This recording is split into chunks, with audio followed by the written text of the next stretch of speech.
welcome to another episode of PBC Physics. And in this video I want to show you one of my favorite labs to do. And it's actually a lab that my AP Physics teacher did with me.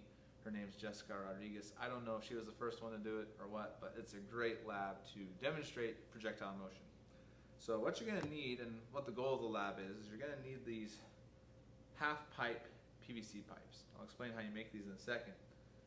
But you simply will put these as little ramps, use some textbooks or something to prop them up, and then what you'll do is you'll take a marble and have the students take a marble and they'll roll it down this ramp and stop it before it hits the end of the table. Use a chair or a textbook or something to stop it.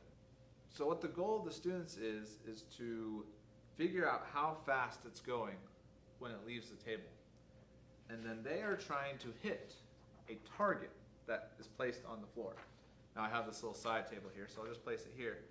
But they will tell you how far away from the table they want you to place it based off the calculations for the projectile motion as it leaves the table. So they'll just be timing, stopping it, measuring how far it went, using that to determine the speed, and doing that over and over until they feel confident that they know how fast it's leaving the table. And then they'll calculate so that they'll place the target exactly where it needs to be so they get the most amount of points. So it's a really fun lab. I call it the Hit the Target lab. It's pretty simple and a great way to practice projectile motion. So really the setup is pretty easy. The hardest part is getting these half pipe PVC pipes. I make them about 2 feet long, and all you really need is regular PVC. This is 1/2 inch PVC, but you need to be able to cut this horizontally. So what you're going to want to use is a table saw. So hopefully the woodshop teacher at your school that you use his for a bit, or hopefully you have access to one in some other way, but you'll just take that PVC pipe and you'll just feed it along the table saw like this. And just have someone else help you so they can grab the other end. Just be really careful using the table saw. You don't want to cut yourself on that.